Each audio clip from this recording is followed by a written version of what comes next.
Once again welcome India's bright future. क्या हाल? मेरा नाम विशाल। आज करेंगे अर्थमेटिक प्रोग्रेशन पर सवाल, समझेंगे इम्पोर्टेंट टिप्स के बारे में और आगे जो भी टॉपिक है उसको क्लियर करेंगे। This sum of arithmetic progression.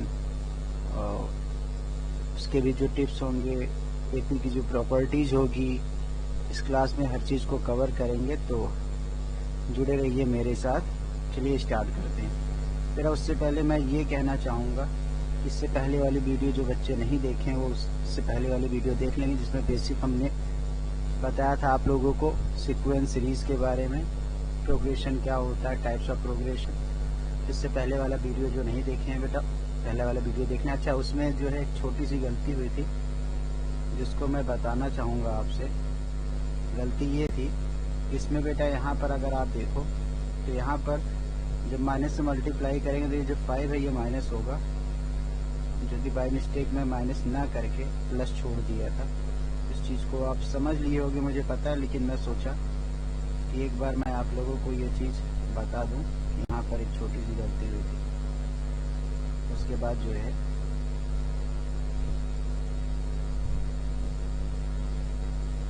यहाँ पर बेटा 9 - 5 4 आंसर आएगा। आंसर सही था, बस यहाँ पर माइनस से मल्टीप्लाई मैं नहीं किया था। इस चीज़ को आप समझ लिए होगे। चलो अच्छा, तो अब स्टार्ट करते हैं आज की क्लास। तो जैसे कि उस दिन मैं आपको बताया था कि ये जो क्लास होगी इसमें इम्पोर्टेंट टिप्स के बारे में डिस्कस करेंगे। तो चलिए स्टार्ट करते हैं क्लास। सबसे पहले important tips.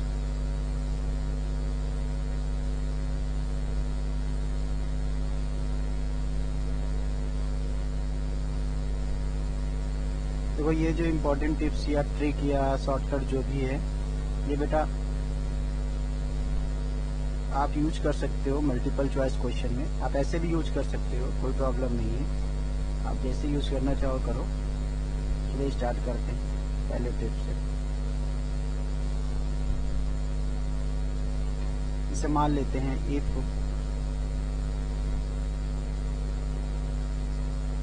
ts and tu of any AP are given। जैसे ts और tu से हमारा मतलब ये है बेटा, आपको पता है ना, जिसे दिया रहता है कि फिफ्थ टर्म दिया गया है, fifth term of AP is 17 and 17 term of AP is 19, anything it is given. उसके बाद क्वेश्चन करता है कि बेटा फाइंड करो आप 50 निकाल लो, कहने का मतलब A50 निकाल लो, A20 निकाल लो, A25 निकाल लो। तो ऐसे क्वेश्चंस के लिए जो है बेटा ये ट्रिक जो है हम लोग यूज करेंगे। TU मान लो या कुछ और मान लो, जैसे जो मानना चाहो मान लो, कोई प्रॉब्लम नहीं है। यहाँ हम यस और यू के बारे में बात करेंगे। तो TS एंड TU करके AP दिया गया है। देन फाइंड TN की वैल्यू कैसे फाइंड करेंगे, तो इसके लिए एक ट्रिक है। ट्रिक मानो, टिप्स मानो, इम्पोर्टेंट फॉर्मूला मानो, कुछ भी मान लो आप। अब वो क्या होगा बेटा, TN में से TS को माइनस करो और यहाँ N - S कर दो, इज इक्वल टू बेटा TU में से TS को माइनस कर लो अपॉन में बेटा U - S कर लो। ये होगा आपका फॉर्मूला। ट्रिक जो समझो आप, ये होगा। इसी ट्रिक को यूज करेंगे इस टाइप के क्वेश्चन को सॉल्व करने के लिए। चलिए एग्जांपल लेते हैं इस पर। बस याद रखना है कि अगर TS TU करके कोई AP दिया गया है और अब हम लोगों को फाइंड करना है TN, तो हम फॉर्मूला यूज करेंगे TN - TS by N - S is equal to TU - TS by U - S। उसके बाद जो है क्वेश्चन को सॉल्व कर लेंगे। चलिए स्टार्ट करते हैं, क्वेश्चन लेते हैं। क्वेश्चन लेते हैं बेटा, जिससे ये जो ट्रिक है वो क्लियर हो जाए। क्वेश्चन लेते हैं, इसे मान लेते हैं the 6th and 17th term of and AP are 19 and 41 respectively,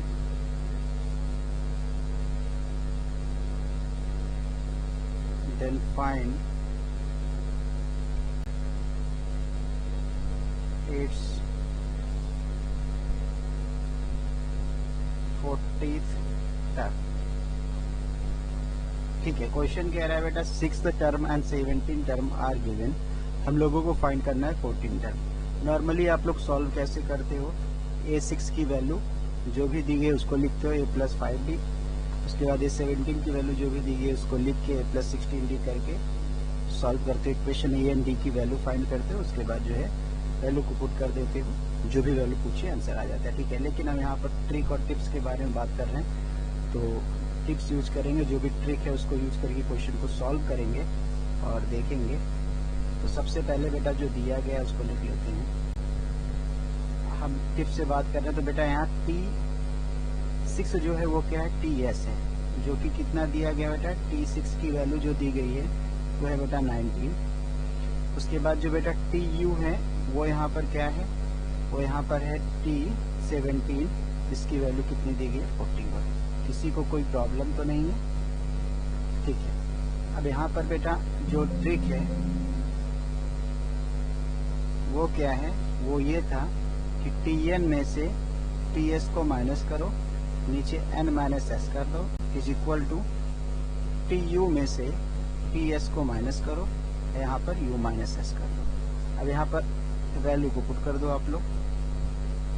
Tn we have to find Tn means to what is Tn here, Tn is equal to 40, Tn is equal to 40, on the place of Tn what we will write बेटा 40। कहने का मतलब है n की जगह पर हमको जो फाइंड करना है वो T40 की वैल्यू फाइंड करनी है, तो n की जगह पर 40 लेंगे, तो यहाँ लिखेंगे T40 माइनस Ts, Ts कहने का मतलब हम क्या लिखेंगे बेटा, यहाँ T6 की जो भी वैल्यू है उसको लिख देंगे, कितनी है बेटा 19, अपॉन करेंगे n की वैल्यू कितनी है, n की वैल्यू 40 है, 40 करेंगे माइनस s की वैल्यू कितनी है बेटा 6 है, इज इक्वल टू TU की वैल्यू कितनी है बेटा, TU मतलब T17 की वैल्यू को पुट करेंगे हम लोग, कितनी है 41 माइनस TS की वैल्यू कितनी है, S इज इक्वल टू कितना है बेटा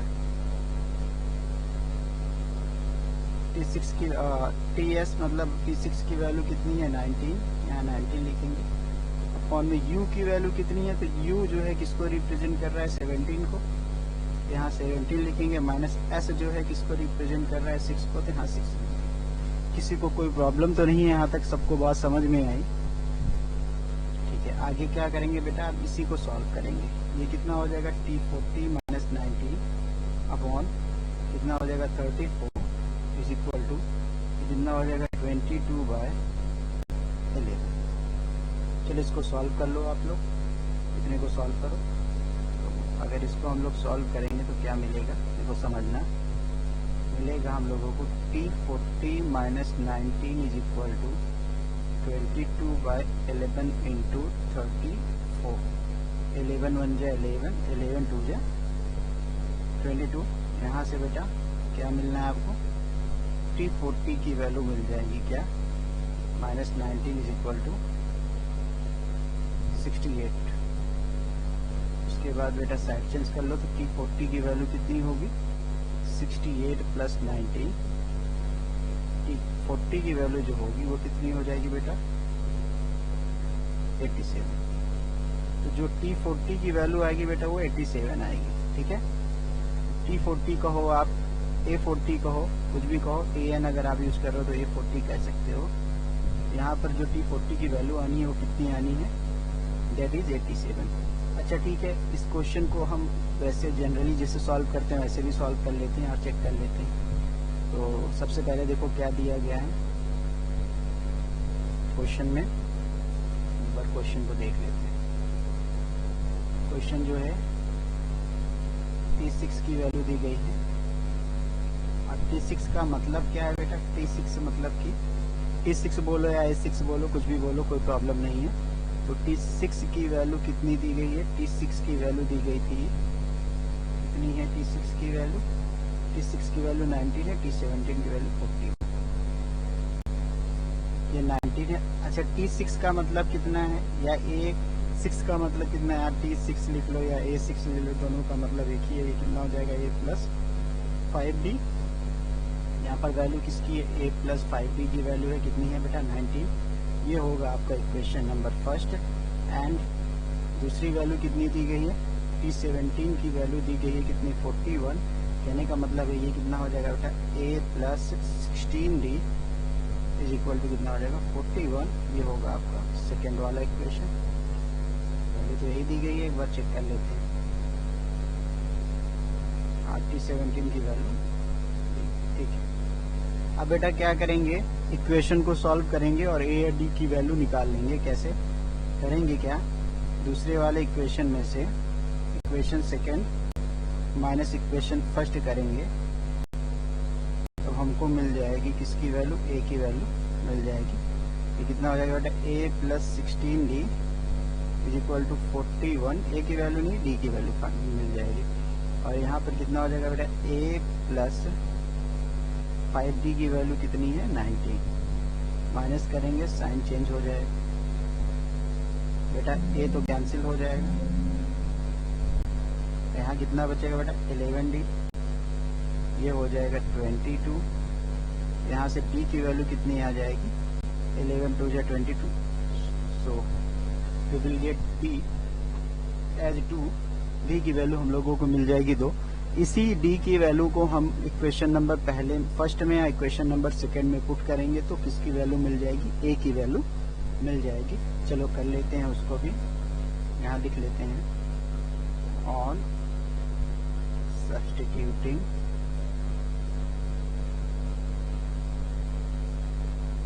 D is equal to 2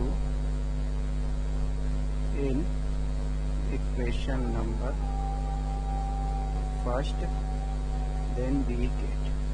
अब इक्वेशन नंबर फर्स्ट में D की वैल्यू पुट कर दो तो A plus 5 into 2 is equal to 19। A की वैल्यू कितनी हो जाएगी बेटा? We will get A as 19 minus 10 means to 9। A की वैल्यू कितनी मिल जाएगी हम लोगों को? A की वैल्यू 9 मिल गई। अब जब A की वैल्यू 9 मिल गई है तो हम करने क्या वाले हैं? इसी अब जो वैल्यू फाइंड करनी है उसको फाइंड कर लेंगे। Therefore T40 की वैल्यू फाइंड करनी है जो कि इक्वल में कितना होगा? A plus 39D। यहाँ पर A की वैल्यू को पुट कर दो, 9 प्लस 39 मल्टीप्लाइड बाई 2, ये हो जाएगा 9 प्लस 78, टोटल 87। तो जो T40 की वैल्यू आएगी बेटा वो कितनी मिल जाएगी? 87। उस वाले ट्रिक से जब क्वेश्चन को सॉल्व किए थे तो वहाँ पर भी हम लोगों को 87 ही मिला था। तो आप जैसे भी करना चाहो करो। हाँ, ये है कि अगर इसमें टिप्स या ट्रिक है तो वो मैं आपसे डिस्कस करूँगा। आप उस वाले मेथड से अगर सॉल्व करोगे तो मेरे हिसाब से 2 से 3 स्टेप में आपका आंसर मिल जाएगा आपको। तो वो मेथड आप यूज करोगे मल्टीपल चॉइस क्वेश्चंस के लिए। अगर क्वेश्चन दिया गया है तो वहाँ पे वैल्यू को पुट करके साइड चेंज करके वैल्यू को फाइंड कर लो। ठीक है, तो अब आगे बढ़ते हैं हम लोग दूसरे टिप्स की तरफ। जो सेकंड वाला टिप्स होगा वो क्या है बेटा? समझते हैं सेकंड टिप्स के बारे में। देखो समझना है यहाँ पर। मान लेते हैं इफ जैसे PTP is equal to QTQ दे दिया जाए। कहने का मतलब है जैसे मान लिया जाए 5 times of 5th term is equal to 7 times of 7 term, दोनों बराबर दिया गया। उसके बाद कोई भी टर्म पूछे, जैसे मान लेते हैं कोई भी टर्म का मतलब ये पूछे कि ये 5 प्लस 7 करने के बाद जो भी टर्म मिलेगा, कहने का मतलब है 5 plus 7 11 term, sum of 11 term कितना होगा? T11 की वैल्यू कितनी होगी? तो वो बेटा 0 होती है। पहले आप समझ लो इस चीज को। उसके बाद जैसे PTP is equal to QTQ दे दिया जाए ऑफ एन AP, देन यहाँ पर बेटा एक चीज समझना आप लोग, दोनों चीज आप समझोगे यहाँ पर। जैसे वैल्यू फाइंड करनी है टी प्लस क्यू की जो वैल्यू होगी वो 0 होगी। आप ऐसे लिख सकते हो, अगर क्वेश्चन में कह दे कि आप निकालो 75 टी प्लस क्यू की वैल्यू, तो ये भी बेटा होनी है 0। 75 की जगह पर आप कुछ भी ले सकते हो। जैसे मान लेते हैं 75 एज ए नंबर हम ले सकते हैं कि हमको फाइंड करनी है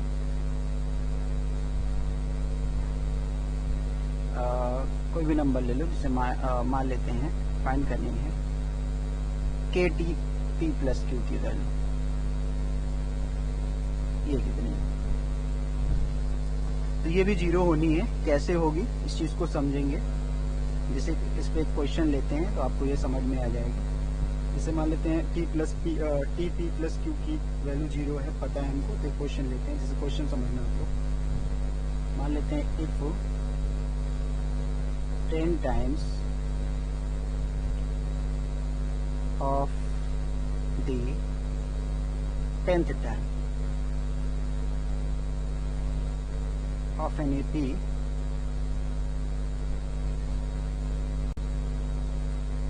is equal to 15 times of 15 term.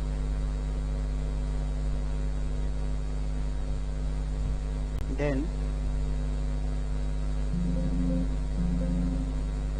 find its जैसे यहाँ पे मैं 25th टर्म को फाइंड कर रहा हूँ। आप या तो ऐसे भी लिख सकते हो। मान लेते हैं कि यहाँ पर 25th की जगह पर क्वेश्चन कहते फाइंड कर लो, आप कुछ भी मान लो 76 टी 50 सॉरी 25 50 नहीं, क्योंकि वहां पे मैं बताया ना टी प्लस क्यू होना चाहिए। यहाँ पर लिख लेंगे 25 की वैल्यू कितनी है। आप 25th टर्म निकालोगे तो 0 होना है, तो 76 मल्टीप्लाइड बाय 25th टर्म की वैल्यू भी 0 होगी, जो कि मैं ऊपर आपको बताया। यहाँ पर टी प्लस क्यू करेंगे तो 0 होगी, और के into T plus P Q करेंगे तो वो भी 0 होना है। तो आप इस चीज को समझ लो। अच्छा, कैसे 0 होगा इसको हम लोग प्रूव कर लेते हैं, क्वेश्चन को सॉल्व करते हैं। अब तो डायरेक्टली यहाँ पर आंसर 0 लिखोगे। कहने का मतलब है कि अगर इतना लिखा है तो आपका आंसर 0 आना है। आप 0 डायरेक्ट लिख सकते हो। कैसे? डायरेक्ट लिख दो, यहाँ टी कर दो। कहने का मतलब दिया कितना गया है, 10 times of T 10 is equal to 15 times of T 15 की वैल्यू दी गई है, ये गिवन है, दोनों इक्वल दिया गया है। देन टी 25 निकालना है, जो कि मैं अभी आपको बताया 0 होगा। एंड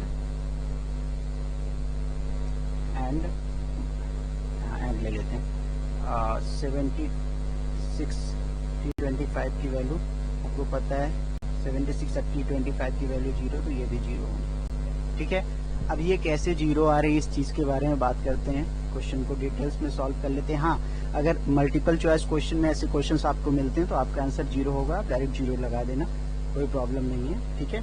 अच्छा हाँ, यहाँ पर बेटा अगर साइन चेंज कर देते हैं, निगेटिव 76 ले लेते हैं, तो भी आंसर 0 आना है। 0 is neither positive non negative, everyone is knowing this thing. ठीक है, अब आगे चलते हैं, हम लोग इस क्वेश्चन को डिटेल्स में सॉल्व करते हैं। अच्छा, जो दिया गया उसको लिखते हैं। सबसे पहले दिया क्या गया है बेटा, गिवन 10 टाइम्स ऑफ टी 10 की वैल्यू इक्वल है 15 टाइम्स ऑफ टी 15 के बराबर। ठीक है। अच्छा, इसको अगर हम लोग सॉल्व करेंगे तो 10 टाइम्स ऑफ टी 10 को हम क्या लिखेंगे बेटा, a प्लस 90। यहाँ 15 टाइम्स ऑफ टी 15 को क्या लिखेंगे बेटा, a प्लस 14। क्या किसी को कोई प्रॉब्लम है? क्योंकि सबको पता है tn मतलब कि an से ये होता है a plus n minus 1 into D. तो बेटा n यहाँ पर कितना है, 10 है, तो 10 माइनस 1 9। यहाँ पर n कितना है, 15, तो 15 माइनस 1 14। ठीक है, इसको सॉल्व करेंगे हम लोग। अब ये कितना हो जाएगा बेटा, सबसे पहले तो एक काम करते हैं, करते क्या है कि थोड़ा सा जो है इसको सिंप्लीफाई कर लेते हैं। यहाँ देखो 10 है, यहाँ 15 है, डिवाइड में आपको पता ही ये जाएगा। तो एक काम करते हैं, कैसा नंबर ढूंढते हैं जिससे दोनों कट जाए। तो वो नंबर कौन सा होगा, 5। 5 2 जा 10, 5 3 जा 15। ठीक है, किसी को कोई प्रॉब्लम नहीं। 2 से मल्टीप्लाई कर लो बेटा, तो 2a प्लस 18d, और यहाँ पर कितना हो जाएगा 3a plus 14d, sorry 42d।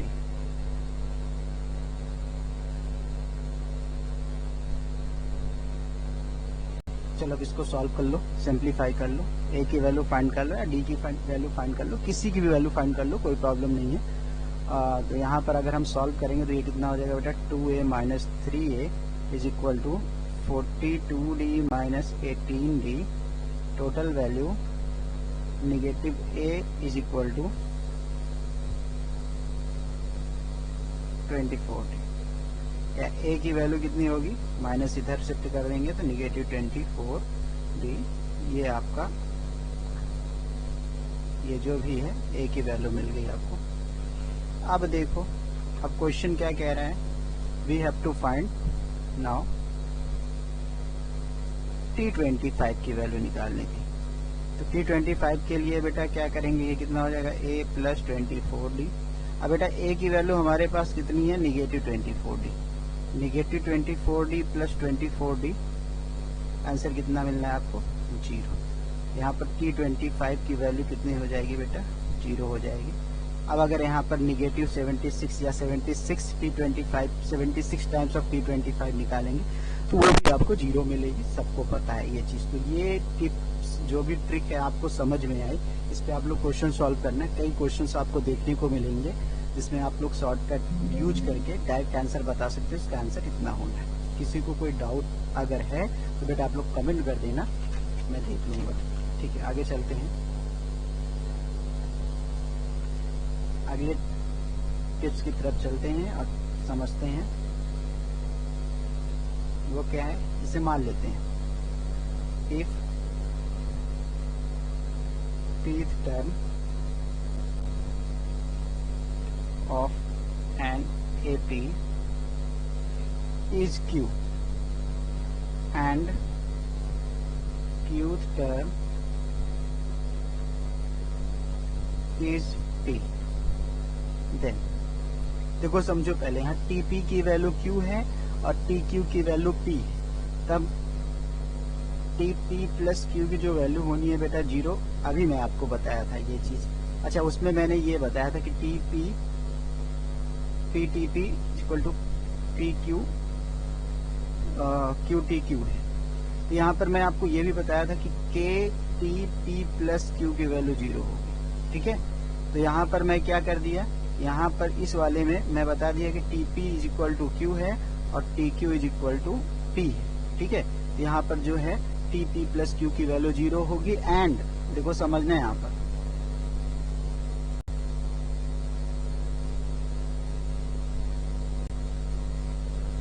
इसके साथ में जो है एक चीज और याद रखना है आप लोगों को कि एंड बेटा अगर हम लोगों को Tn की वैल्यू फाइंड करनी है, वी हैव टू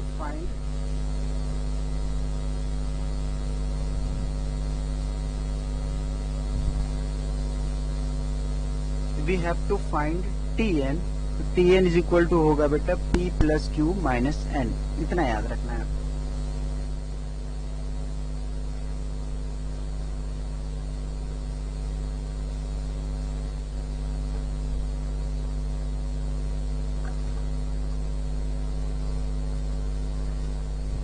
ठीक है, TP प्लस Q की वैल्यू 0 होगी। एंड अगर हम लोगों को Tn की वैल्यू फाइंड करनी है, जो Tn की वैल्यू होगी वो हो जाएगी बेटा P plus Q minus N। ठीक है, इस चीज को आप लोगों को याद रखना है। इस पे क्वेश्चन लेते हैं जिससे ये वाला जो है जो भी ट्रिक है वो क्लियर हो जाएगा। चलो क्वेश्चन देखते हैं। क्वेश्चन ये है कि मान लेते हैं if 8th term of an AP is 21 and beta 21th term is 8, then find अब यहाँ पर दो चीज निकाल लेना है, अभी मैं आपको बताया था अभी जैसे सबसे पहले निकाल लेना है आपका T21 प्लस 8 कितना होगा T29 एंड T40 की वैल्यू फाइंड करना है। T40 की वैल्यू फाइंड करनी है, वैल्यू फाइंड करेंगे आप इससे देखो और वैल्यूज फाइंड कर सकते हो, कोई प्रॉब्लम नहीं, लेकिन यहाँ पर जो है दो वैल्यू हम लोग लेकर चलेंगे, दोनों को समझेंगे कि कैसे जो है दोनों का आंसर मिलेगा। ठीक है, अब 8th की वैल्यू T8 जो है वो कितना है, T8 की वैल्यू जो है बेटा वो 21 है, T21 की वैल्यू जो है वो 8 है, T29 एंड T40 की वैल्यू फाइंड करनी है। चलो सॉल्व करते हैं इसको। तो अगर हम टिप्स और ट्रिक्स से देखें तो T29 की वैल्यू कितनी आनी है बेटा, T29 की जो वैल्यू होगी टिप्स एंड ट्रिक्स से T29 मतलब 8 प्लस 21 0 होगी, एंड बेटा T40 की जो वैल्यू आएगी वो हो जाएगी P plus Q minus N से, N की जगह पर हम क्या लिखेंगे 40। अब P की वैल्यू कितनी है TP, तो TP में P की वैल्यू कितनी है बेटा आपको पता है 29 माइनस 40 करेंगे, आंसर जो भी आएगा लिखोगे आप, कितना हो जाएगा बेटा ये 10 40 इसमें नो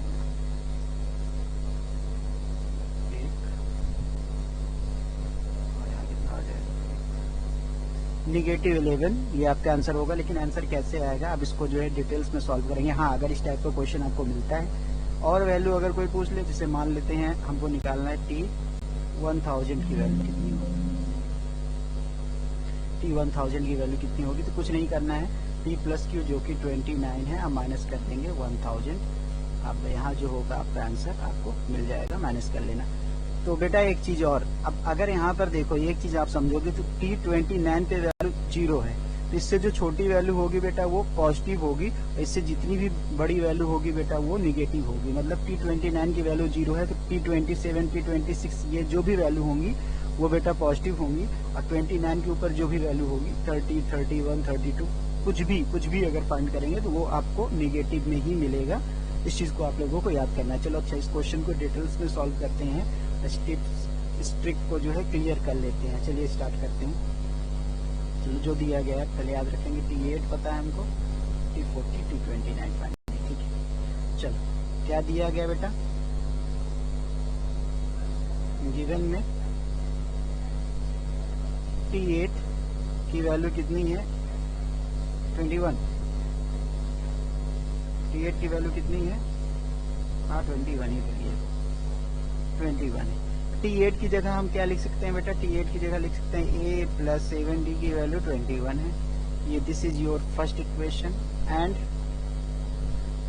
T21 की वैल्यू 8, कहने का मतलब ये बेटा कितना हो जाएगा, A प्लस 20D की वैल्यू जो है वो 8 हो जाएगी। This is your second equation. Solve करेंगे equation second minus equation first, यहाँ से वैल्यू को फाइंड कर लेंगे तो यहाँ पर D की वैल्यू हम लोग को मिल जाएगी, जितनी वैल्यू का 8 प्लस 20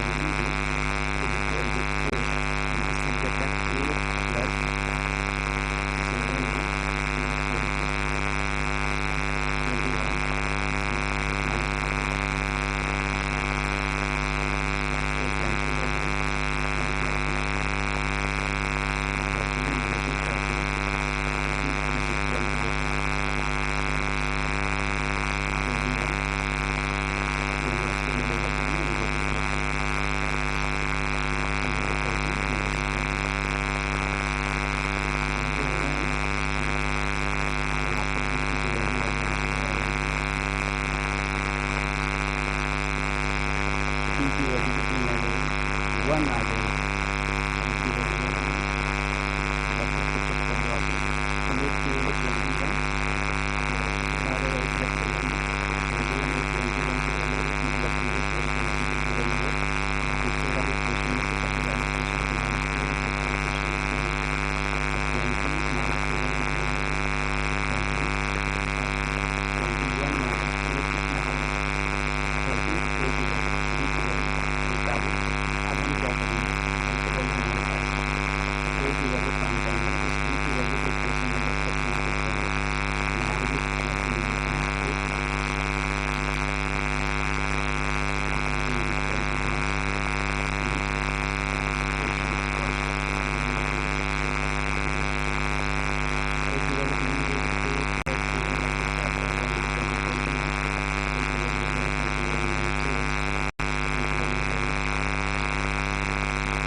कहने का मतलब है बेटा कि अगर आपको इस तरह के क्वेश्चन मिलता है मल्टीपल चॉइस क्वेश्चन में या कहीं पर भी आप क्वेश्चन को देख कर आंसर बता सकते हो कि सर इसका आंसर इतना होगा। क्लियरली आपको समझ में आई होगी बात। सबको अगर नहीं समझ में आई कोई भी डाउट है तो बेटा आप लोग कमेंट कर बता देना कि सर इस बात समझ नहीं है। मैं प्रयास करेंगे कि कुछ बात समझ में आई तो जब कुछ क्लियर कर देता हूँ। याद रखना peak term of an peak term of की दिया गया है उसकी पी प्लस क्यू की वैल्यू 0 अप टू एन की वैल्यू जो होगी बेटा P plus Q minus N होगी। अच्छा ठीक है, इसको आप फाइंड कर लो। उसके बाद आपको क्या था 29 एंड 40 की वैल्यू फाइंड करनी थी, तो आप यहाँ पर 40 की वैल्यू फाइंड कर सकते कोई प्रॉब्लम नहीं है। P40 की जो वैल्यू होगी P40 की जो वैल्यू होगी वो कितनी हो जाएगी 8 प्लस 39 में सॉल्व करेंगे तो A की वैल्यू कितनी 828 ये कितना हो जाएगा माइनस 39 क्योंकि B की वैल्यू माइनस 4। इसको जब सॉल्व करेंगे तो यहाँ पर जो भी आंसर मिला सकते हैं आंसर आपको मिलना है। यहाँ पर आंसर नेगेटिव मिलेगा, यहाँ पर भी आपको आंसर नेगेटिव मिलेगा ही मिलेगा। 9 में से 8 बचेगा, 3 में से 2 बचेगा और नेगेटिव P40 की वैल्यू कोई भी वैल्यू फाइंड करनी है तो आप फाइंड कर सकते हैं। हाँ मैं एक चीज़ बताया भी आपको कि P29 की वैल्यू 0 है तो उससे जो भी छोटी वैल्यू होगी वो बेटा पॉजिटिव होगी, P29 से जो भी बड़ी वैल्यू होगी वो नेगेटिव होगी।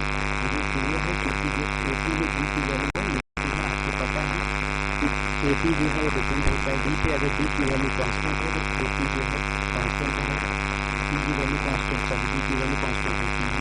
D की वैल्यू 0 है तो AP कांस्टेंट रहेगा, D की वैल्यू पॉजिटिव है तो AP will increase and if D value of D is negative then AP will decrease. ये जो है आपको मैं इससे पहले वाले वीडियो में इस चीज़ को बताया था। आगे चलते हैं लोग आगे क्वेश्चन और समझते हैं।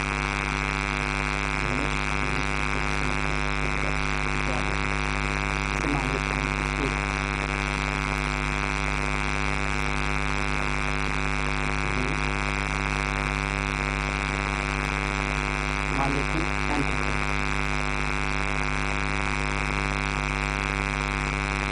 Of N is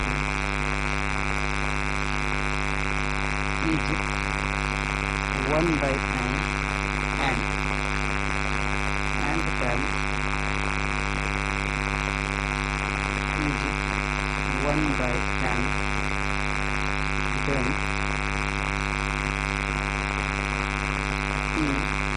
m into n की जो वैल्यू होगी बेटा वो हो जाएगी 1। इसी को आपको याद रखना है। अच्छा ऐसे क्वेश्चन मिलते हैं तो क्वेश्चन कर लेते हैं। P n टर्म जो है वो 1 by n है और P n टर्म जो है P n term 1 by n P n term जो है वो कितना है 1 by m है। तो P n into n की जो वैल्यू होगी वो 1 होगी। चलो देखते हैं इसको क्वेश्चन सॉल्व कर लेते हैं।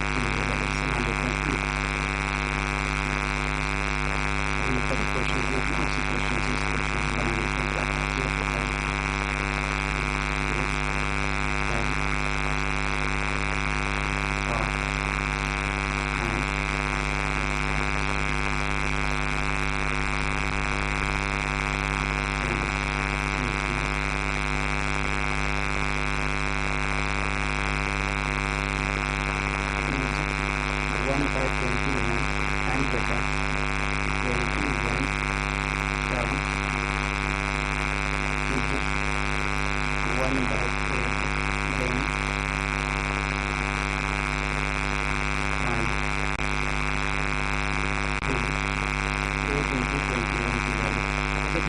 आप इसको सॉल्व करोगे तो 21 कहने का मतलब इसको हम सॉल्व करेंगे मिल जाएगा।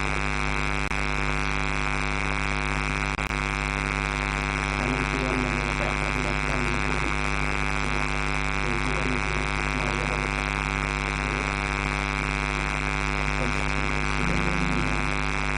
मुझे पता है लेकिन ये 1 कैसी होगी इसको हम समझेंगे। इस टाइप का क्वेश्चन आपको मिलता है तो आप 1 को टिक कर देंगे तो मुझे आंसर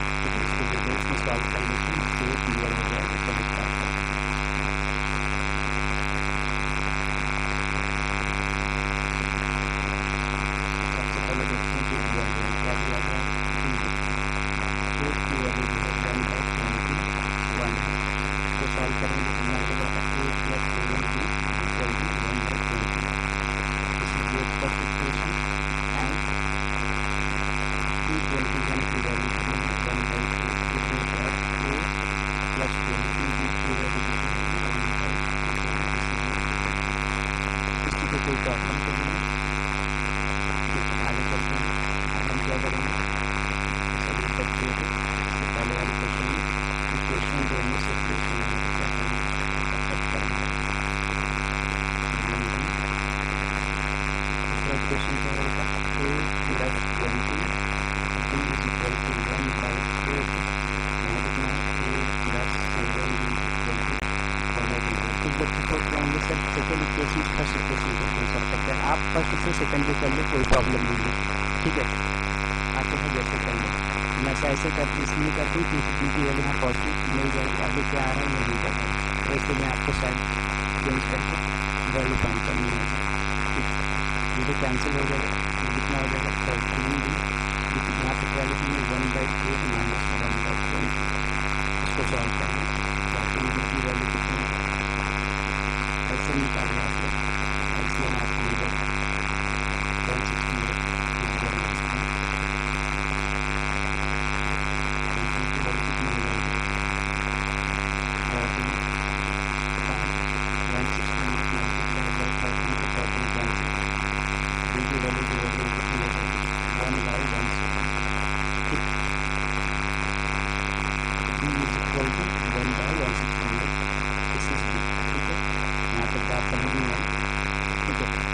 168 वैल्यू होगी। अब a की वैल्यू को फाइंड कर लेते हैं। a की वैल्यू कितनी है, b की वैल्यू कितनी है, वो चेक कर लेगा।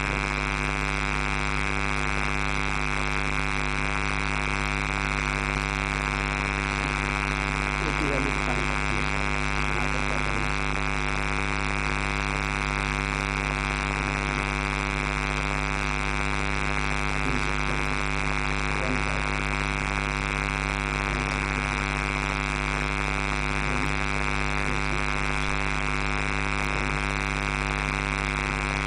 पहले इक्वेशन में जो है b की वैल्यू को पुट करें तो 1a प्लस पहला इक्वेशन क्या होगा, a + 7b 7 × 1/1 आगे 1/21 आगे वैल्यू थी 1/20। चलो इसको सॉल्व करते हैं। अगर ये करता है तो आप इसको कैंसिल करें जाएगा, तो आगे भी आपको ही करना है, ऐसे निकालना होगा। तो इससे अच्छा काम करते हैं कि वैल्यू को बैठ करके निकाल लीजिए 7/1 से एलसीएम आपको पता है कि दोनों का एलसीएम जो आना है वो आना है। यहाँ पर कितना हो जाएगा, वैल्यू कितनी हो जाएगी 1/5 समझ में आया। हम वैल्यू किसकी निकालने वाले, we have to find the value है n × n। कहने का मतलब है 168 की वैल्यू को फाइंड करेंगे, तो इसका सॉल्व करेंगे। तो कहते हैं कि 168 की वैल्यू कितनी होगी, तो a प्लस कितना हो जाएगा 167b सॉल्व करते हैं। इसको सॉल्व करते हैं तो a की वैल्यू कितनी होगी, a की वैल्यू कितना प्लस करेंगे, b की वैल्यू कितनी होगी, प्लस b की वैल्यू आपको b की वैल्यू को मुझे सही से निकालनी है कि नहीं निकालनी है, पर आपको सोच रहा है 1/8 - 1/21 एलसीएम जो आना है वो मेरे हिसाब से 160 में आना है, 21 माइनस 14 यहाँ पर 20 - 7 जो है 13 तो b की वैल्यू कितनी होगी 1/68 और a की वैल्यू कितनी होगी, a की वैल्यू अगर a + 7 × 1/, यहाँ पर देखो इनको सॉल्व करो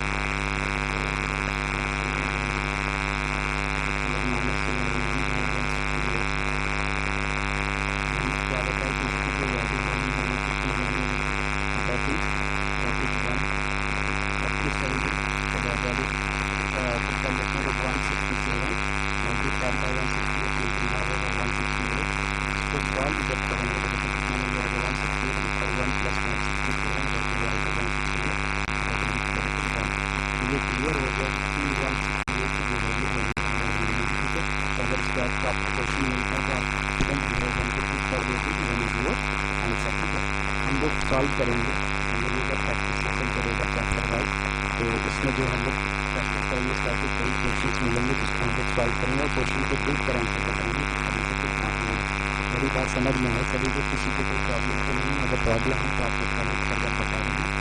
चलिए मेरी बात समझ में आई, मैं खुद से बता दूँगा। आगे लास्ट जो है एक टॉपिक के बारे में बात कर लेते हैं, उसके बाद जो हम लोग बात करेंगे टर्म्स के बारे में कि एपी में टर्म्स को कैसे सिलेक्ट किया जाता है। ठीक है, तो लास्ट जो है तो बात कर लेते हैं, मान लेते हैं ये ट्रिक क्या है बेटा। अगर आपको ऐसे क्वेश्चन मिलते हैं तो आप तुरंत बता सकते हो कि इसमें ए की वैल्यू क्या होगी और बी की वैल्यू क्या होगी क्वेश्चन के। मान लेते हैं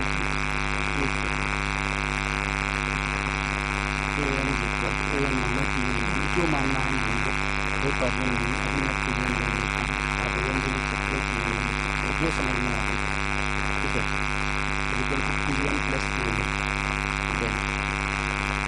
अगर इस बात पर कोई भी आपको एपी मिल रहा है तो आपको याद रखना है यहाँ पर जो पी है बेटा वो डी के बराबर होगा, ये जो पी है डी के बराबर होगा, अगर ये ए की वैल्यू होगी वो पी के बराबर होगी। इस चीज़ को याद रखना,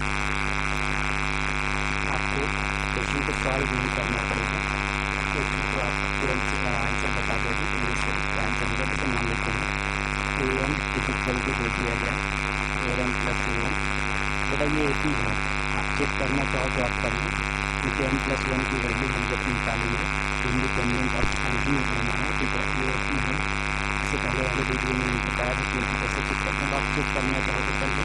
चलो कर लेते हैं एक बार, तो एन प्लस वन एन को रिप्लेस करके एन प्लस वन से क्लियर हो जाएगा N plus one plus seven, ये हो जाएगा 4n प्लस 4 प्लस 7, ये हो जाएगा 4n प्लस 11 4n प्लस 11। अब हम करने क्या वाले हैं, 4n प्लस 1 में से 2n को माइनस करेंगे, अब हमको क्या मिलना चाहिए इंडिपेंडेंट ऑफ n। तो बेटा an प्लस 1 कितना है बेटा 4n प्लस 11 है, माइनस कितना करेंगे हम लोग 4n प्लस 7 को, ये कितना हो जाएगा बेटा 4n plus 11 minus 4n minus 7, 4n से 4n कैंसिल हो गया, यहाँ कितना बचेगा 4। और ये जो 4 है बेटा ये डी है, इंडिपेंडेंट ऑफ एन मिलेगा, और जो भी इंडिपेंडेंट ऑफ एन की जो मतलब वहाँ पर जो वैल्यू होगी जो कांस्टेंट होगा, कांस्टेंट टर्म मिलना चाहिए, 4 इज अ कांस्टेंट, और ये जो है बेटा डी है। तो ये डी है, अगर ऐसे क्वेश्चन में देखो इससे हम समझ सकते हैं कि पहली बात तो ये क्लियर होगी कि ए पी है। ठीक है, अगर ए पी है इसमें डी और ए कितना होगा, तो ये जो है बेटा ये डी, क्योंकि यहाँ पर ये पी को रिप्रेजेंट कर रहा है, तो डी की वैल्यू 4 होनी है, यहाँ से भी डी की वैल्यू 4 आ गई, और जो ए की वैल्यू होगी वो बेटा हो जाएगी पी प्लस क्यू। कहने का मतलब है जो ए की वैल्यू होगी 4 plus 7 A is equal to 11।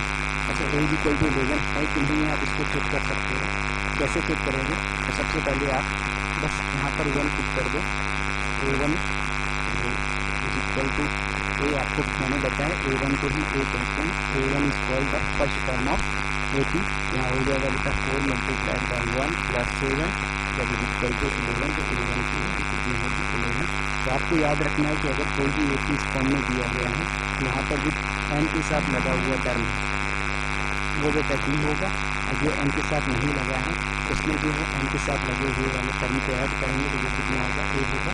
तो P N equal to P N plus Q दिया गया है, तो डी जो होगा पी होगा, और जो ए की वैल्यू होगी बेटा वो पी प्लस क्यू होगी।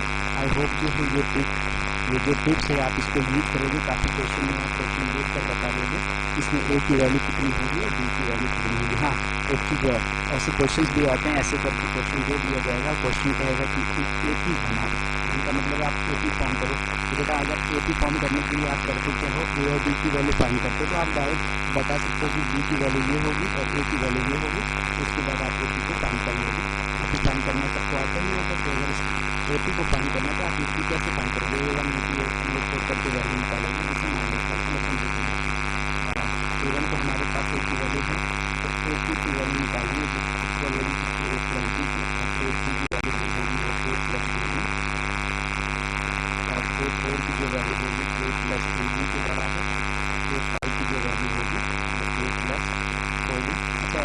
क्वेश्चंस भी आते हैं सीबीएसई बोर्ड में, आप देखोगे कि दो तीन टर्म दिए रहेंगे, उसके बाद कहेंगे कि आगे के 5 टर्म फाइंड करो, find its next 5th term.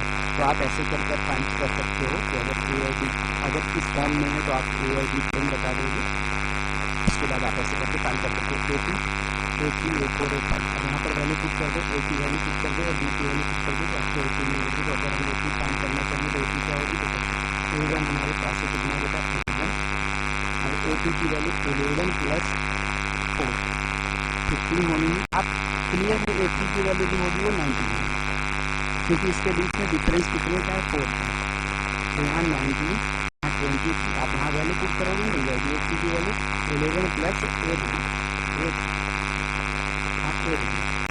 11 और 8 कितना होना है बेटा, 19।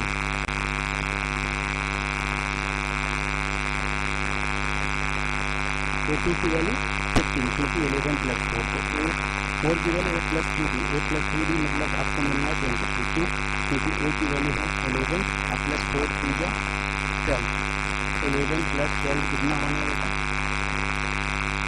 20। तो ऐसे करके आप एक को फॉर्म कर सकते हैं। आई होप ये बात सबको समझ में आई होगी। आगे चलते हैं, अब आगे बात करेंगे बेटा selection of terms in and AP arithmetic progression में सिलेक्ट कैसे करते हैं टर्म्स। वैसे क्वेश्चन रहते हैं if the sum of the 3 terms of AP is this much and find any product and something it is given and then find the 5th term 7th term 8th term. जैसे question होते हैं language वाले problems होते हैं, तो बेटा उसको कैसे सॉल्व करेंगे इसी के बारे में बात करेंगे। चलिए स्टार्ट करते हैं। अब बेटा जो आगे की टॉपिक है उसमें हम बात करेंगे। आई होप सबको ये टिप्स और ट्रिक्स समझ में आई होगी, और मैं चाहूँगा कि आप इसको यूज़ करो, क्वेश्चन को देखो और समझो। जब आप क्वेश्चन देखोगे तो बेटा और टिप्स और ट्रिक्स लिखोगे कि ऐसे ऐसे करने पर आपको मिलेगा। ठीक है, तो आगे चलते हैं, हम लोग बात करेंगे सिलेक्शन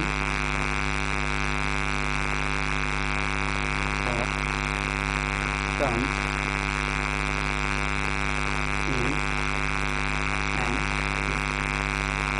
AP में जो है सिलेक्शन ऑफ टर्म्स कैसे सेलेक्ट करते हैं इसके बारे में बात करेंगे, समझना है। यहाँ एक चीज़ और मैं आपसे कहना चाहूँगा, किसी भी चीज़ को रखना ना, समझना आप लोग।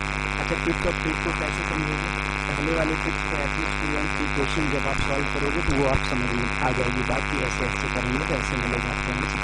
तो आप मैं चाहूँगा यही कि जो है जितने टिप्स और ट्रिक्स मैंने बताए हैं तो आप यूज करो और क्लियर कर लोगे आप लोग इस चीज़ को। ठीक है, और फिलहाल जब प्रैक्टिस सेशन चलेगा तो उसमें जो है हम लोग सॉल्व करेंगे काफ़ी क्वेश्चन। ठीक है, तो पहले हम बात कर लेते हैं कैसे जो है टर्म्स को सिलेक्ट करते हैं। बेटा आप लोग देखते होंगे कि अगर मैं कहूँ कि 3 टर्म लिखो होती है तो आप क्या कहोगे, A sir A plus B, दूसरा जो है तीसरा A प्लस B, चौथा जो है A प्लस B करके टर्म्स होंगे। लेकिन बेटा टर्म्स जो है ऐसे करके सिलेक्ट नहीं करते, कैसे करते हैं देखो समझो। इसके हम जो है 2 केस बता देते हैं, ये जो होगा ये दूसरे वाले केस में होगा। अब कैसे करेंगे ये तो समझ में आता है, समझो। इसे एक केस हम लोग बनाते हैं, केस नंबर 1।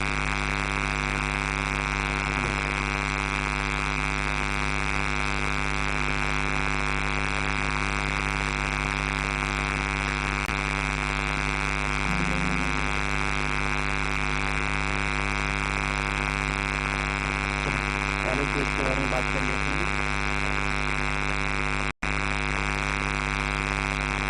पहले केस में जो है हम लोग बात करेंगे कि अगर जब जो है when sum is given। अच्छा, सम इज गिवन का मतलब क्या है, मतलब क्वेश्चन नंबर जिसमें आप इस चीज़ को समझोगे कि सम इज गिवन का मतलब मैं क्या कह रहा हूँ। जैसे क्वेश्चन रहता है ना कि if the 3 terms of sum of the 3 terms of AP is this much and product is this much then find, कुछ ऐसे करके क्वेश्चन होते हैं। तो फाइंड द नंबर करके आप उसको वहाँ पर कैसे सॉल्व करेंगे। तो देखो आप समझो, पहले यहाँ पर जो सिलेक्शन ऑफ टर्म्स होगा ये इंपॉर्टेंट होगा बेटा, क्योंकि अगर हमको टर्म्स सेलेक्ट करना नहीं आएगा तो इस टाइप के क्वेश्चन हम लोग सॉल्व नहीं कर पाएंगे। और आज इस चीज़ को हम लोग क्लियर करेंगे टर्म्स को कैसे जो हम लोग सिलेक्ट करते हैं। तो घबराने की कोई बात नहीं है, चलिए स्टार्ट करते हैं। देखो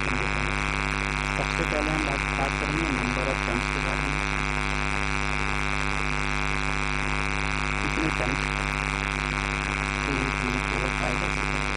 यहाँ पर बेटा बात करेंगे टर्म्स के बारे में। और यहाँ एक चीज़ आप नोटिस करोगे, कॉमन डिफरेंस कहने का मतलब डी, यहाँ पर जो भी डी है कॉमन डिफरेंस कहने का है।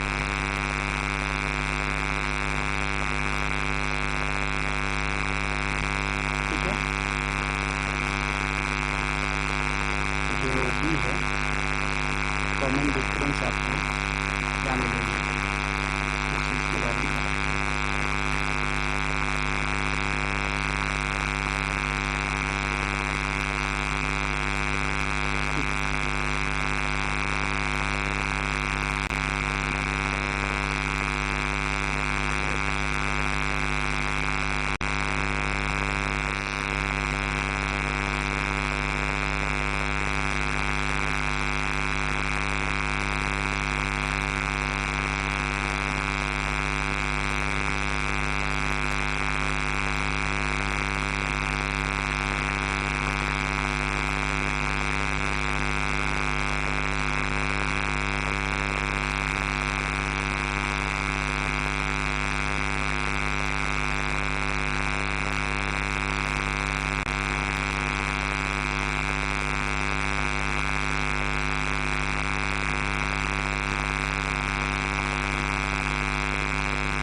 मान लेते हैं 1 टर्म्स 2 टर्म्स 1 टर्म्स 2 टर्म्स से कोई मतलब नहीं, स्टार्ट भी करेंगे हम लोग, स्टार्ट करेंगे।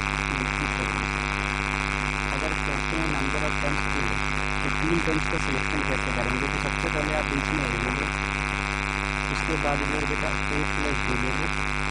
अब जितना यहाँ प्लस ले लिया उतना यहाँ माइनस, ठीक है। अच्छा ऐसा क्यों करते हैं, क्योंकि इसमें जब P2 माइनस P1 करेंगे तो इसमें जो कॉमन डिफरेंस होना चाहिए वो D होना चाहिए। अगर नंबर ऑफ टर्म्स हम सिलेक्ट करते हैं ऑड नंबर मतलब जैसे 3 5 7, तो वहाँ पर जो कॉमन डिफरेंस होना चाहिए वो D होना चाहिए, इतना याद रखना है। तो आप बहुत अच्छे से सिलेक्ट कर लो, ए को बीच में ले लो, a प्लस b कर दो और माइनस b कर दो, क्योंकि आप इसको ऐड करोगे तो पूरे ऑप्शन वाला हो गया।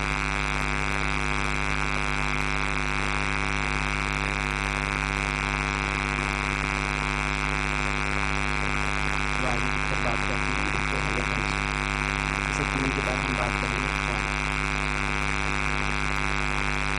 4 क्या रहेगा, इवन नंबर है। तो यहाँ पर टर्म्स का सिलेक्शन कैसे होगा उसको समझिए। इसमें देखो सबसे पहले हम लेंगे a प्लस b, ठीक है। एक वाला क्या लेंगे a प्लस b लेंगे, तो यहाँ पर जो सबसे पहले यहाँ लिख लेते हैं जो कॉमन डिफरेंस होना चाहिए बेटा 2d होना चाहिए, यहाँ b तो यहाँ 2d। अब a प्लस b ले लिया, 2d कब मिलेगा जब हम यहाँ पर क्या लेंगे बेटा, यहाँ पर लेंगे a प्लस 3d लेंगे, तो P2 माइनस P1 जब करेंगे तो 2d मिलेगा। आपको पता है, सबको पता है सबको, ठीक है। अब हम आप लोगों को अभी बताएं कि यहाँ पर जब इसका एडिशन करेंगे तो d जो है एलिमिनेट हो जाएगा। यहाँ पर देखो b प्लस b माइनस का टर्म तो a मिलेगा, तो यहाँ पर यही करेंगे। अगर a प्लस b नहीं है तो इधर हम क्या करेंगे, एक बार a माइनस b ले लेंगे और एक बार a प्लस b भी यहाँ पर लेंगे, यहाँ पर क्या हो जाएगा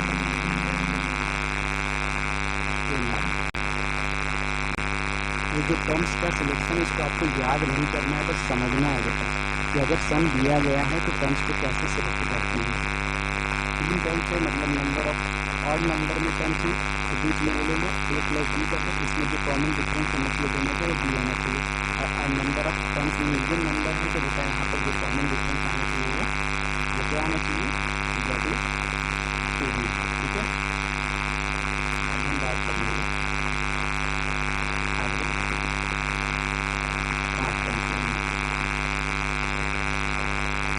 5 टर्म्स के लिए क्या करेंगे इसके बारे में बात कर लेते हैं। 5 क्या बेटा ऑड नंबर है, ऑड नंबर के लिए तो आपको पता है, मैं आगे कर दूँगा a लिखूँगा a प्लस b, यहाँ पर कॉमन डिफरेंस कितना आना चाहिए, b आना चाहिए। a प्लस b के बाद हम क्या लिखेंगे a प्लस b भी करेंगे। 3 टर्म्स ऐसे ही हो गए। हम क्या बताया बेटा, अब देखो यहाँ पर a प्लस b नहीं है तो एक बार इधर क्या लेंगे a माइनस b लेंगे और इधर क्या लेंगे बेटा a माइनस b भी लेंगे। अच्छा एक चीज़ और, ये जो सीक्वेंस मैं ले रहा हूँ इसी सीक्वेंस में नंबर ऑफ टर्म्स लेना है आपको, a माइनस b a और a प्लस b इसी सीक्वेंस में। तो ये number of terms 5 number of terms 10 times होंगे, a plus b, a plus b, a minus b और a माइनस b। तो इसमें कॉमन डिफरेंस कितनी होनी चाहिए? मेरी बात समझ में आ रही है? अगर डाउट है तो आप कमेंट करके बता देना कि सभी बात समझ में आ रही है, मैं फिर से बता दूँगा। अब आप लोग फिर 4 टाइम्स मिलेंगे, 6 टाइम्स मिलेंगे, 10 टाइम्स मिलेंगे, तो का रिएक्शन करेंगे, 8.5 मिलेंगे।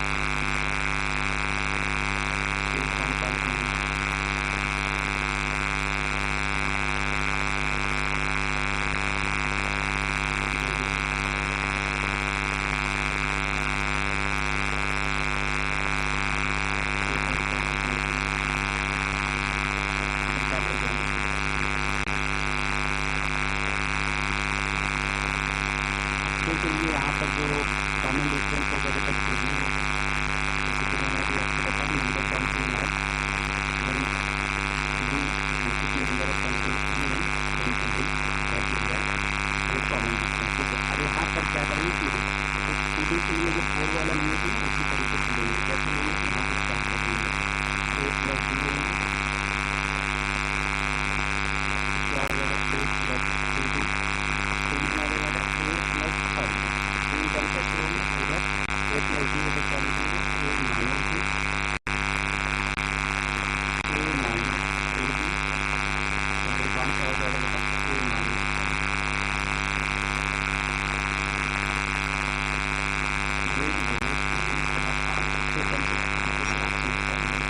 मेरी बात समझ में आ रही है आप लोगों को? कैसे जो है नंबर ऑफ टर्म्स का सिलेक्शन करते हैं, सिलेक्शन ऑफ टर्म्स कैसे करते हैं, टर्म्स को कैसे सिलेक्ट करते हैं। तो आपको याद रखना है, कॉमन डिफरेंस याद रखना है कि अगर नंबर ऑफ टर्म्स इन और तो कॉमन डिफरेंस भी रहना है, number of terms in even जिन कॉमन डिफरेंस जो होगा बेटा टू भी होगा। तो इस तरीके से आप सिलेक्शन कर सकते हो आप इसका नंबर ऑफ टर्म्स। एक फिर से मैं बता देता हूँ कि अगर 3 टर्म्स लेंगे तो कौन कौन से होंगे, a प्लस b होना है, जिसको याद नहीं करना बस समझ में आती है। इसमें लेंगे तो a प्लस b, क्योंकि इन दोनों का डिफरेंस जो होना चाहिए ना बेटा वो कितना होना चाहिए, b होना चाहिए। यहाँ पर इन दोनों का डिफरेंस भी b होना चाहिए, यही है ना बेटा। तभी तो मैंने यहाँ लिखा ना कॉमन डिफरेंस, यहाँ पर कॉमन डिफरेंस जो होना चाहिए b होना चाहिए। इसी तरीके से यहाँ पर इवन अगर नंबर ऑफ टर्म्स मीडियम है तो जो कॉमन डिफरेंस जो होना चाहिए बेटा b होना चाहिए। तो यहाँ तक बात समझ में आई सभी को? आगे बढ़ते हैं। ये तो पहला केस हो गया। दूसरे केस में अगर कम नहीं दिया गया जो कि भी नहीं बताया, अभी जैसे a plus b, a plus b, a plus b, एक नंबर से समझ में आती है।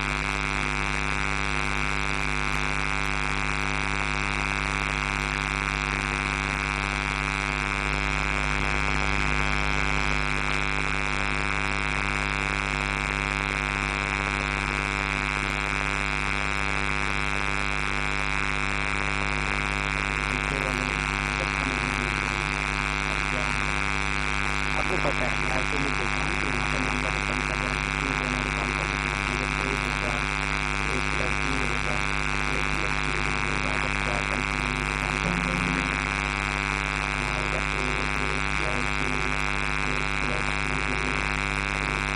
3b, इसी क्रम में जो है हम लोग नंबर ऑफ टर्म्स का सिलेक्शन करेंगे। ठीक है, अब हम लोग एग्जाम्पल्स के बारे में बात करेंगे, क्वेश्चन देख लेंगे, दोनों को जो है क्वेश्चन सॉल्व कर लेते हैं, जिससे जो है ये क्लियर क्लियर होगा। उसके बाद फिर आगे टॉपिक को कंटिन्यू करते हैं।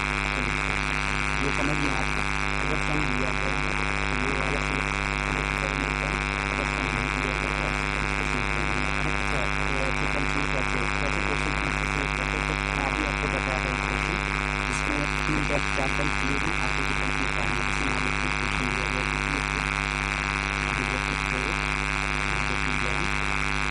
जैसे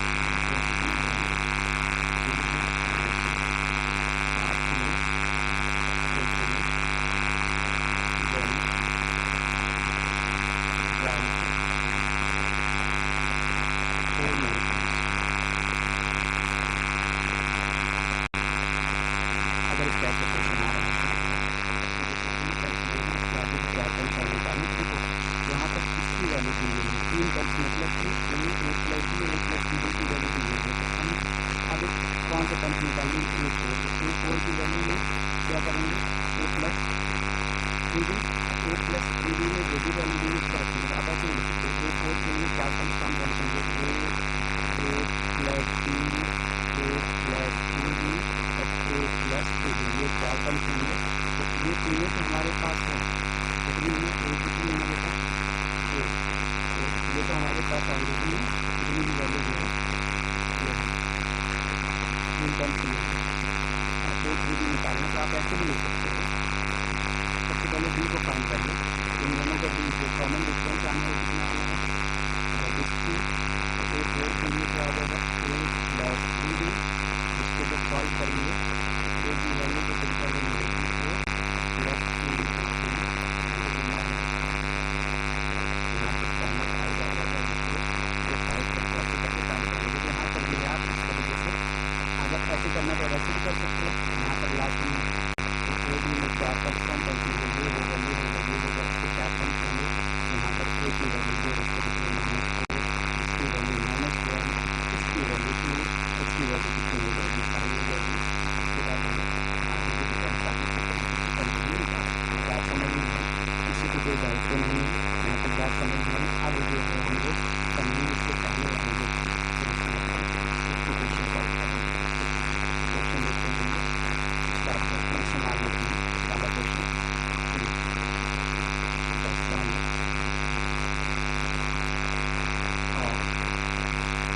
2 नंबर्स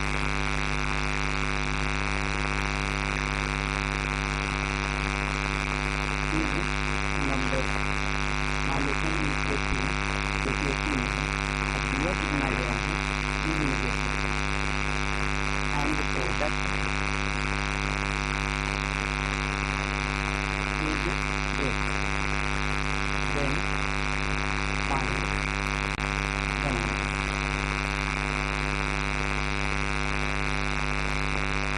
अब बेटा देखो, मैं आपको बता दूं कि अगर सम दिया गया है तो जो सिलेक्शन हो गया टर्म्स का वो कैसे करके सिलेक्ट करेंगे, तो स्किप कर दो। तो इसीलिए मैं आपको दोनों केस बता दिया। आप ऐसे नहीं कि A प्लस 3D ऐसे करके सिलेक्ट करोगे, नहीं, गलत होगा। ठीक है, आप इसको सॉल्व करते हैं। सबसे पहले हम क्या करेंगे, जो नंबर टर्म्स होंगे उसको हम लोग मान लेंगे 2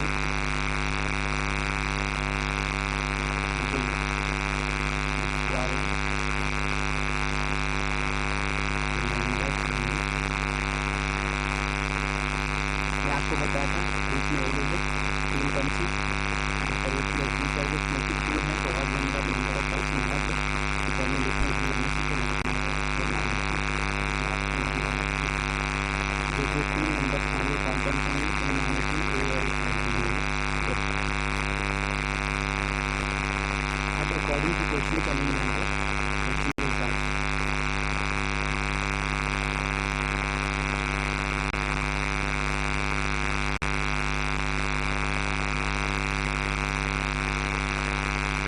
अकॉर्डिंग टू क्वेश्चन इसका जो सम है, अब बेटा इसको जब सम करेंगे इसका तो बेटा ये मिलना है, ये क्लियर है, ये बिल्कुल कैंसिल हो जाएगा। ठीक है, इसीलिए इसी तरीके से जो है कंसेप्ट कर देंगे। ये हो जाएगा A minus B plus A plus A plus B, और ये दिया गया है कितना दिया गया है। ठीक है, अब यहाँ पर जैसे ऐड करेंगे तो कैंसिल होगा, कैंसिल हो जाता है इक्वल टू -3। यहाँ से जब इसको सॉल्व करेंगे तो A की वैल्यू कितनी हो जाएगी, -1 हो जाएगी। बात समझ में आई सभी, A की वैल्यू -1 हो गई। अब बेटा जब A की वैल्यू -1 हो गई, ठीक है, A की वैल्यू -1 जिसकी सब्सटीट्यूशन, अब हमको B की वैल्यू निकालनी है, वो करेंगे दूसरे क्वेश्चन का। इस चीज़ को समझ। अच्छा एक चीज़ और मैं आपको करना चाहूँगा, जो भी लैंग्वेज वाले प्रॉब्लम्स होते हैं इसमें आप लोग थोड़ा सा घबराते हैं, घबराना नहीं है। देखो सम के पहले इसको जो ब्रेक कर दो, पहले पढ़ो, एक बार पढ़ो, दो बार पढ़ो, तीन बार पढ़ो, क्वेश्चन को समझो, क्वेश्चन को समझने के बाद इसको ब्रेक कर दो। तो मैं कैसे ब्रेक किया, मैं सबसे पहले यहाँ पर 3 नंबर्स, पहले 3 नंबर्स हमको पता है कि 3 नंबर्स का सिलेक्शन इस तरीके से करेंगे। उसके बाद जो हम लोग क्या करेंगे कि 3 नंबर सम दिया गया है तो इसको ले लिया। अब आगे करेंगे, आगे जो भी है इसको यहाँ करेंगे, प्रोडक्ट कीजिए। अब यहाँ पर जो इसका जो प्रोडक्ट है, प्रोडक्ट का मतलब किसका प्रोडक्ट, तो प्रोडक्ट आपको निकालना है इन तीनों का प्रोडक्ट। कहने का मतलब A माइनस B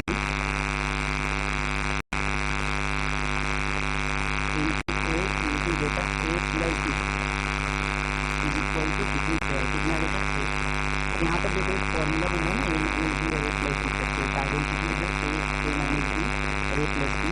ये आइडेंटिटी क्या होती है बेटा, ए स्क्वायर माइनस बी स्क्वायर, ए स्क्वायर माइनस बी स्क्वायर। बात समझ में आई? मल्टीप्लाई में ए की वैल्यू कितनी है, ए की वैल्यू नेगेटिव है, तो वन टू राइट 8.64। अब यहाँ पर लिख देना 10% मतलब, ठीक है, ए की वैल्यू। अब क्या करेंगे, सॉल्व करेंगे तो यहाँ पर भी ए की वैल्यू को फिक्स कर देगा, नेगेटिव 1 का स्क्वायर माइनस बी स्क्वायर और यहाँ पर लिखा जाएगा नेगेटिव 2 लिखा जाएगा 1 माइनस बी स्क्वायर इसको सॉल्व करेंगे तो नेगेटिव बी स्क्वायर की वैल्यू कितनी हो जाएगी, ये पॉजिटिव हो जाएगी, तो नेगेटिव 1 समझ में आता थोड़ा सा। यहाँ बी की जो वैल्यू है बी स्क्वायर की वैल्यू बी की वैल्यू क्या होगी, माइनस प्लस लगाकर अंदर लिखिए। यहाँ पर बेटा बी की दो वैल्यू मिलेगी, एक मिलेगी नेगेटिव 4 और एक मिलेगी पॉजिटिव। तो अगर बी की दो वैल्यू मिल गई तो ये क्लियर है कि दो आंसर मिल रहा है, दो आंसर मिल रहा है। देखो दोनों आंसर सेम होगा लेकिन उसका जो क्रम होगा ना, जो सीक्वेंस होगा वो चेंज होगा, इसके बात करेंगे। इसी वजह से जो है हम आपको ये चीज़ बताएं कि जो है ये कैसे करते हैं, जो भी है ये कैसे होगा। तो ये स्टार्ट करते हैं, इसके बाद समझ में आए बी की वैल्यू मिल गई माइनस प्लस 3, तो हम सॉल्व करते हैं। अब जो है पहला कभी क्या था, फर्स्ट टर्म ए माइनस बी, लेकिन दूसरी टर्म से ए माइनस बी ए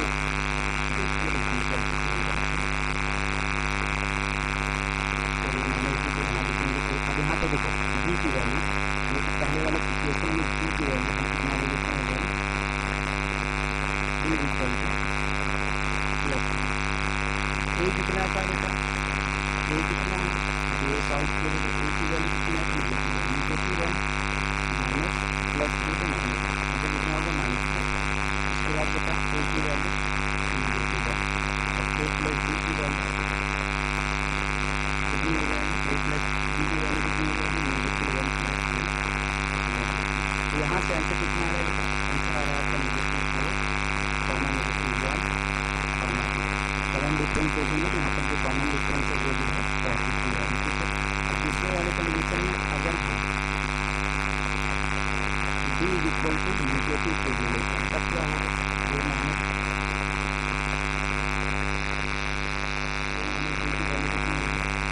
की वैल्यू कितनी होगा, नेगेटिव 1 माइनस करके अपना प्लस 2 लेंगे तो कितना होगा negative 1 plus 2 that is 2।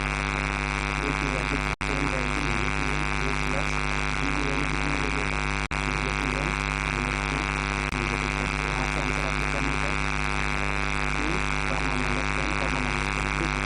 Answer दोनों का सेम लेकिन जो इसका सिक्वेंस है वो चेंज हो गया, ठीक है। तो दोनों आंसर चाहिए आप इसको भी लिख लो, इसको भी लिख लो, ठीक है। बुक में अगर आपको ऐसे सब्जेक्ट आंसर मिलेगा जो मिलेगा आप उसको लिखिए, कोई प्रॉब्लम नहीं। बात समझ में आई सभी, जो सिलेक्शन ऑफ टर्म से भी क्लियर हुआ, किसी को कोई डाउट तो नहीं है, जो आगे चलते हैं।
the product of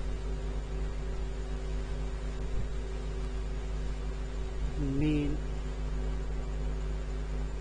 is 7:15। एक क्वेश्चन है बेटा कि 32 को हमको 4 पार्ट में डिवाइड करना है और यहाँ पर जो product of extreme to product of mean है वो 7:15 दी गई है, वैल्यू फाइंड करनी है। तो आप इतना बड़ा क्वेश्चन जो देख रहे हो इसमें सबसे पहले आप ऊपर पढ़ो, ऊपर क्या लिखा है कि 4 पार्ट। अब जो चारों पार्ट है वो एपी में है, तो एपी में जो 4 पार्ट का सिलेक्शन होता है 4 parts in AP, 4 terms in AP. और यहाँ पर देखो बेटा सम दे दिया गया है 32, जो डिवाइड कर रहा है मतलब चारों पार्ट को ऐड करेंगे तो आंसर कितना आना है 32। तो 4 पार्ट्स को कैसे सिलेक्ट करेंगे, चलो सॉल्यूशन लेते हैं। सॉल्यूशन लेते हैं। लेट द रिक्वायर्ड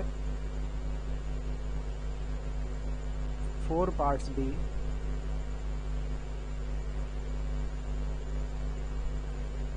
अब बेटा देखो मैं आपको अभी बताया था कि number of terms in even है, तो स्टार्ट किससे करेंगे a प्लस डी से, और डिफरेंस कितना आना चाहिए 2d, तो दूसरा टर्म्स यहाँ से अगला क्या होगा a प्लस 3d। अब यहाँ पर क्या करेंगे a माइनस डी कर देंगे और उससे पहले क्या कर देंगे बेटा a माइनस 3d। यहाँ पर 4 टर्म्स कौन कौन से होंगे a minus 3d, a minus D, a plus D and a plus 3d करके 4 टर्म्स होंगे।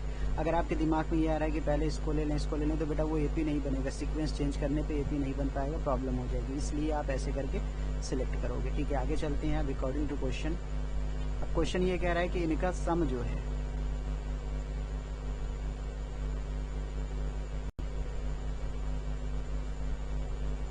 According to question according to problem इनका सम। अब इसका जब सम करेंगे तो डी कैंसिल होगा, लेकिन यहाँ लिख देते हैं a minus 3d plus a minus D plus बेटा a plus D plus a plus 3d की जो वैल्यू होगी दैट इज 32।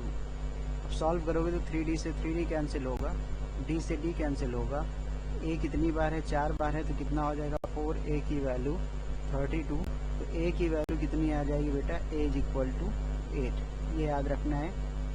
अब एक नाम दे देंगे, ये आपका बन गया इक्वेशन नंबर फर्स्ट, क्योंकि इसको यूज करेंगे d को फाइंड करने के लिए।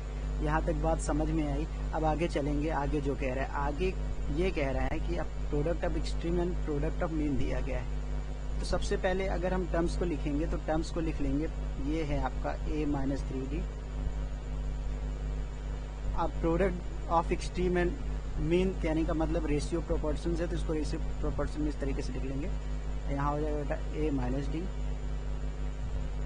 प्रोपोर्शन a प्लस डी, यहाँ हो जाएगा a प्लस 3d। अब एक्सट्रीम और मीन का मतलब ये जो है बेटा ये एक्सट्रीम है और ये जो है आपका मीन है। ठीक है, तो आप इसको लिखना ना ऐसे समझ लेना, अकॉर्डिंग टू क्वेश्चन में ही चल रहा है।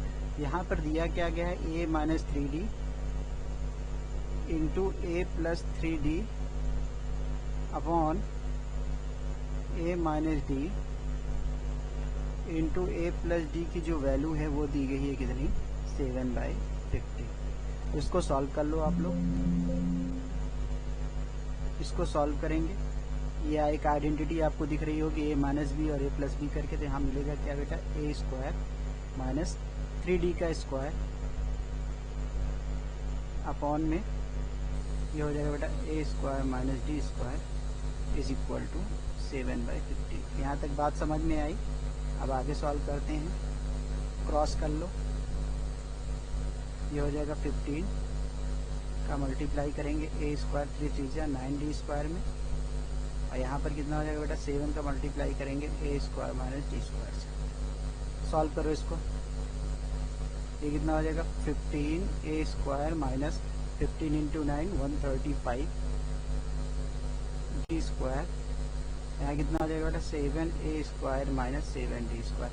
अच्छा एक चीज़ और, अगर आप सोच रहे हो कि एक ही वैल्यू को पुट कर दो, आप एक ही वैल्यू पुट कर सकते हो, लेकिन अभी करोगे तो क्वेश्चन लेंदी होगा, इसलिए अभी नहीं करेंगे, पहले सॉल्व कर लेंगे।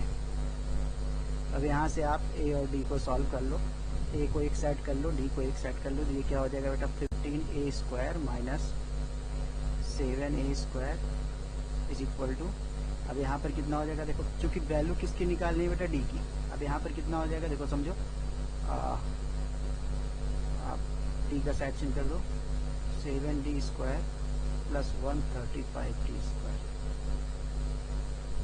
सॉल्व करो, कितना हो जाएगा बेटा, 8a square is equal to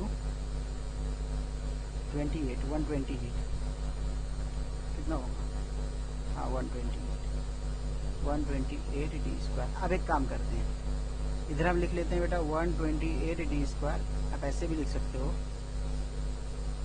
8। अब a की वैल्यू के यहाँ से पुट करेंगे, a स्क्वायर। सॉल्व करते हैं, यहाँ कितना हो जाएगा बेटा, 128d square is equal to, a की जगह पर हम क्या लिखेंगे, कितना था पीछे, कितना था बेटा, 8a स्क्वायर। तो हम यहाँ पर लिखेंगे क्या, 8 इंटू 8 स्क्वायर, यहाँ लिख दो, फ्रॉम इक्वेशन फर्स्ट a की वैल्यू पुट कर। तो बेटा d स्क्वायर की वैल्यू कितनी होगी, 8 इंटू 8 इंटू 8 अपॉन 128। आप इसको सॉल्व कर सकते हो आसानी से। क्या हो जाएगा बेटा, कितना हो जाएगा, अब सॉल्व करो, 8 से कैंसिल होगा 8 1 जा 8, 16 2 4, डी स्क्वायर की वैल्यू 4, तो डी की वैल्यू क्या होगी, minus plus under root 4। Answer क्या होगा बेटा, डी की वैल्यू होगी माइनस प्लस 2। अब यहाँ पर देखो, यहाँ पर भी बेटा आप दो आंसर बनाओगे, डी की वैल्यू को पॉजिटिव रखोगे, पॉजिटिव 2, और एक बार डी की वैल्यू को निगेटिव रखोगे, तो दो आंसर आपको मिलेगा। कौन कौन से मिलेगा आंसर,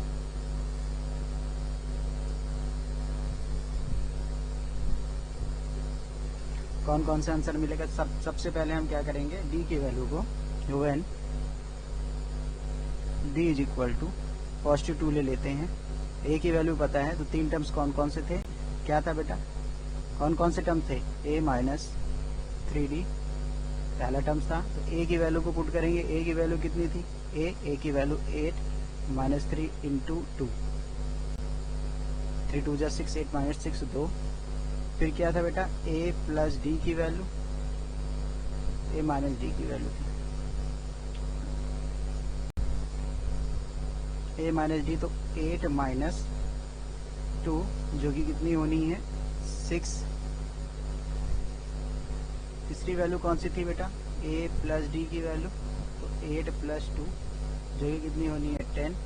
चौथी वैल्यू कौन सी थी बेटा, a प्लस 3d, तो आप करोगे तो a की वैल्यू 8 प्लस 3 इंटू 2, आंसर कितना आएगा 14। तो यहाँ से जो टर्म्स आएंगे कौन कौन से आएंगे, आएगा बेटा 2, 6, 10, 14, ठीक है। और जब b की वैल्यू निगेटिव 2 रखोगे तो आंसर मिलेगा क्या, आप इसी को देखो 14, 10, 6, 2 जो मिलेगा वो आंसर मिलेगा जब d की वैल्यू निगेटिव 2 रखोगे। चलो रख के देख लेते हैं, when d is equal to negative 2, तब क्या होगा, same a minus 3d, a कितना है बेटा, a is 8 minus 3 into negative 2, तो कितना हो जाएगा बेटा 8 प्लस 6 14। उसी तरीके से 8 माइनस डी की वैल्यू, a माइनस डी की वैल्यू, तो 8 माइनस, अब माइनस डी, डी की वैल्यू 2, कितना हो जाएगा बेटा 8 प्लस 2 दैट इज 10। फिर यहाँ पर a प्लस डी की वैल्यू निकाल लो, कितनी हो जाएगी बेटा, a माइनस 2 हो जाएगी दैट इज 6। उसके बाद बेटा a प्लस 3d की वैल्यू निकाल लो, कितनी हो जाएगी 8 plus 3 multiplied by 2 that is minus 6 2। यहाँ पर जो आंसर मिलेगा कौन कौन से टर्म्स होंगे, अब यहाँ से देखेंगे तो ये मिलेगा 14, 10, 6, 2। तो देखो यहाँ पर आप समझ जाओगे, इस तरीके से दो आंसर आपको मिलेगा। अब देखो